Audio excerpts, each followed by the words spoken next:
राधा स्वामी जी के दृष्टिकोण। नवदुर्गा और नवरात्रि। राधा स्वामी मत में संत मत की परंपरा के अनुसार किसी भी बाहरी कर्मकांड या धार्मिक अनुष्ठान का पालन करने की आवश्यकता नहीं मानी जाती है। बाबा जी, परम संत सद्गुरु महाराज जी ने अपने प्रवचनों में बार बार इस बात पर जोर दिया है कि सच्ची भक्ति अंदरूनी होती है, बाहरी नहीं। नवरात्रि और उपवास का आध्यात्मिक महत्व। नवरात्रि के दौरान उपवास या व्रत रखने का उद्देश्य आत्मशुद्धि और आत्मनियंत्रण को बढ़ाना है। यह बाहरी प्रदर्शन नहीं, बल्कि स्वयं को आंतरिक रूप से मजबूत करने का एक तरीका है। जब हम भोजन का त्याग करते हैं तो हम अपनी इंद्रियों पर नियंत्रण करना सीखते हैं, जो मन को शांत करने और ध्यान केंद्रित करने में मदद करता है।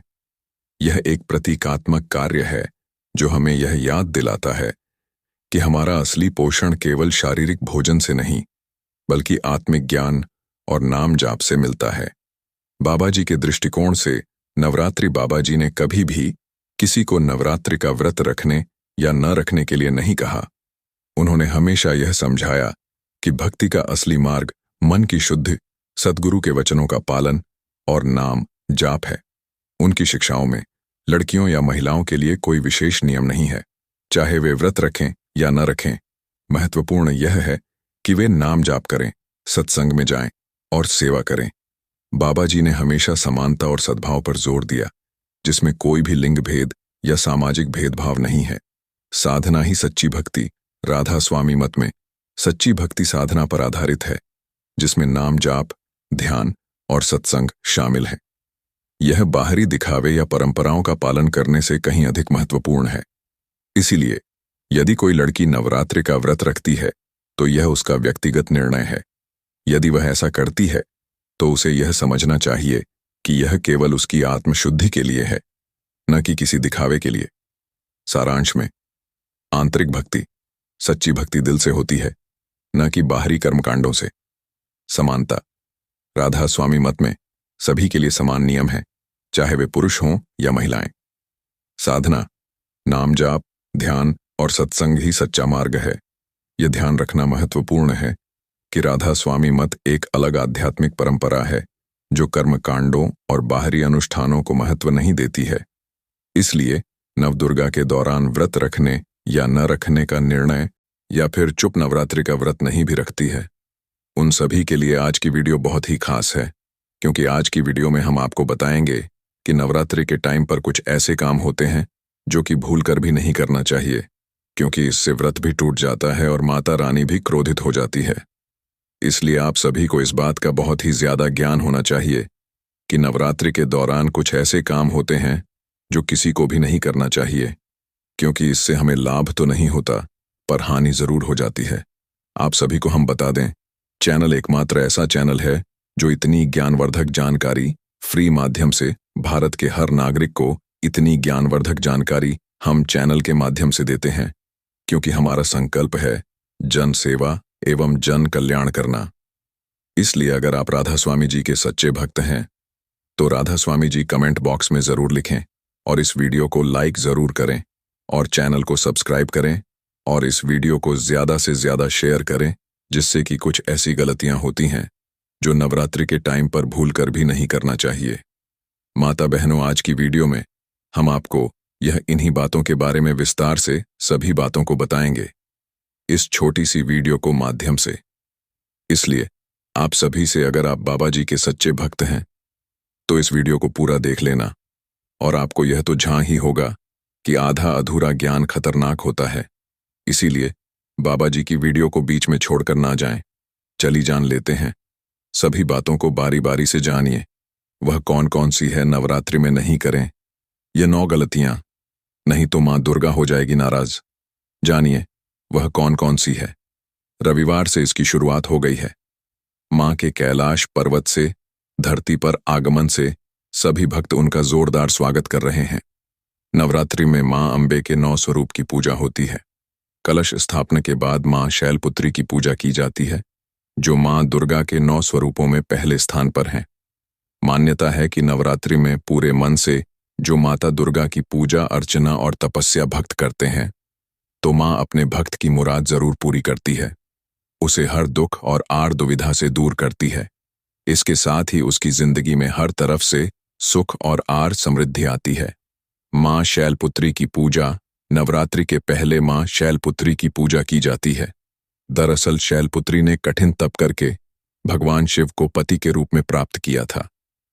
माता एवं बहनों, अगर आप अपने जीवन में बहुत ही परेशान हैं तो एक छोटा सा काम जरूर करें। आप अपनी राशि को हमारे कमेंट बॉक्स में जरूर डाल दें, क्योंकि हम राशि से जुड़ा भाग्य बताते हैं और भाग्य में चल रही परेशानियों के दूर करने के लिए वह आसान से आसान उपाय भी जरूर बताते हैं। इसलिए आप कमेंट बॉक्स में अपनी राशि को जरूर डाल दें, क्योंकि हम रति से जुड़ा आपको आसान से आसान उपाय जरूर ही बताएंगे। और चैनल को सब्सक्राइब जरूर ही करनी, क्योंकि तभी हम आपको आपके कमेंट का रिप्लाई दे पाती है। इसलिए आप चैनल को सब्सक्राइब जरूर करें। ऐसे में जो भी भक्तमान शैलपुत्री की विधि विधान से पूजा के साथ साथ उनका ध्यान करता है तो उसके वैवाहिक जीवन में आई हर समस्या दूर होती है। उसे माता का विशेष आशीर्वाद प्राप्त होता है। नवरात्रि में माता के भक्त 9 दिन तक उपवास भी रखते हैं, जिससे माँ दुर्गा अति प्रसन्न होती है और भक्तों की सभी मनोकामनाएं पूर्ण करती हैं। माताएं बहनों, हमारा चैनल कभी कोई आपको गलत जानकारी नहीं देगा, इसलिए इस वीडियो को ज्यादा से ज्यादा शेयर करें और हर एक हिंदू भाई तक इस वीडियो को भारत की हर एक कोने में पहुंचा दें।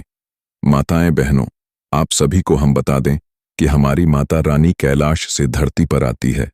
जगदम्बे वेद पुराणों में बताया गया है कि माँ दुर्गा 9 दिनों तक पृथ्वी में निवास करती है। हर घर में उनका वास होता है।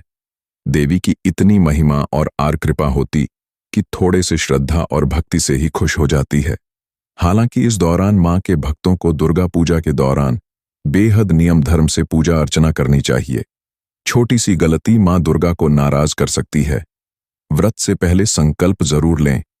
अगर आप नवरात्रि व्रत करना चाहते हैं तो इसके पहले दिन सुबह उठकर स्नान आदि करने के बाद व्रत का संकल्प लें। जैसा व्रत आप करना चाहते हैं उसी के अनुसार संकल्प लें। जैसे एक समय भोजन और एक समय फलाहार। संकल्प के अनुसार ही 9 दिनों तक व्रत का पालन करें। दूसरे के घर का पानी भी ना पिए। अगर आपने नवरात्रि व्रत का संकल्प लेना चाहते हैं तो ध्यान रखें कि इस दौरान किसी दूसरे के घर का पानी भी ना पिएं। भोजन तो बहुत दूर की बात है, इस दौरान अपने ही घर का भोजन करें। अगर किसी वजह से घर पर भोजन ना बना पाएं तो बाहर से खरीद कर खा सकते हैं, लेकिन शुद्धता का विशेष रूप से ध्यान रखें। पवित्रता का ध्यान रखें। नवरात्रि व्रत के 9 दिनों में पवित्रता का खास ध्यान रखें, यानी ब्रह्मचर्य का पूरी तरह से पालन करें। सिर्फ तन से ही नहीं बल्कि मन से भी। घर में शराब और मांस आदि तामसिक चीजें बिल्कुल नहीं आनी चाहिए। संभव हो तो व्रत के दौरान जमीन पर चटाई बिछाकर सोएं। काले कपड़े ना पहने। नवरात्रि व्रत के दौरान काले कपड़े ना पहने, क्योंकि यह रंग नेगेटिविटी का प्रतीक है। शुभ काम में काले रंग के कपड़े नहीं पहनना चाहिए। नवरात्रि के दौरान लाल, पीले या हरे रंग के वस्त्र पहनना चाहिए। काले कपड़े भूलकर भी ना पहने। इन बातों का भी रखें ध्यान। नवरात्रि व्रत के दौरान किसी पर क्रोध न दो करें और ना ही किसी का अपमान करें। क्रोध करने से मानसिक हिंसा होती है, जो व्रत के दौरान नहीं होना चाहिए। अगर कोई व्यक्ति क्रोध आने जैसा काम भी कर दे, उसे तुरंत क्षमा कर दें। यह भी व्रत का नियम है। नवरात्रि में कलश स्थापना का बेहद ही महत्व है। इसमें नारियल का इस्तेमाल किया जाता है, लिहाजा नारियल बिल्कुल साबुत और आर पानी से भरा वाला होना चाहिए। इसलिए एक अच्छे नारियल का चुनाव करने के बाद ही कलश में स्थापना करनी चाहिए। माँ दुर्गा की पूजा के दौरान अक्षत का इस्तेमाल करना जरूरी होती है। ऐसे जो अक्षत का भक्त चुनाव करते हैं वह साबुत होना चाहिए, यानी टूटा फूटा नहीं होना चाहिए। माँ जगदम्बे को लाल रंग का फूल बेहद पसंद होता है। उड़ोल का फूल माँ को बेहद पसंद है, लिहाजा लाल रंग के फूल ही पूजा के दौरान चढ़ाना चाहिए। माँ अम्बे को कभी भूल से भी धतूरा, कनेर और मदार के फूल भक्त नहीं चढ़ाएं। माँ दुर्गा की पूजा जब की जाती है तो उनके आरती का बहुत ही महत्व माना जाता है। बिना आरती के पूजा अधूरी मानी जाती है। ऐसे में पाठ और मंत्रों के जाप करने के बाद माँ दुर्गा की आरती जरूर करनी चाहिए। नवरात्रि में माँ के 9 स्वरूप की पूजा की जाती है। लिहाजा ऐसे पूजा के दौरान माता रानी को अलग अलग भोग बनाकर खिलाना चाहिए। इस दौरान तामसिक भोजन से तो दूरी बनानी चाहिए। इसके साथ ही 9 दिनों तक भूलकर भी लहसुन प्याज तक का भी इस्तेमाल नहीं करें। नवरात्रि में अगर चालीसा मंत्र या सप्तशती पढ़ रहे हैं तो पढ़ते समय बीच में दूसरी बात बोलने या उठने की गलती नहीं करनी चाहिए। इससे पाठ का फल नकारात्मक शक्तियां ले जाती है। यदि आपने अभी तक कमेंट बॉक्स में राधा स्वामी जी ना लिखा हो तो जरूर ही लिख दीजिए, क्योंकि बाबा जी आपसे कुछ नहीं चाहती है।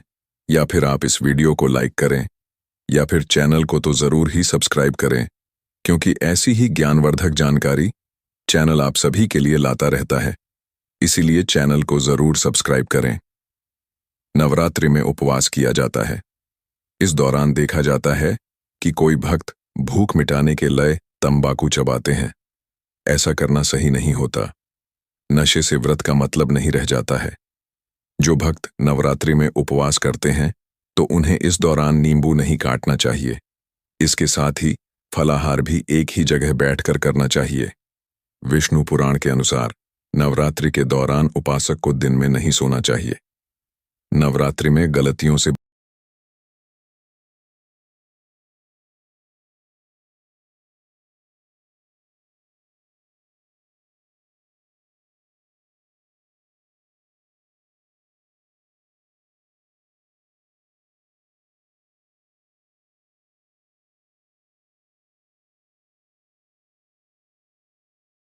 और पूजा करें, इन्हीं बातों का ध्यान जरूर रखें।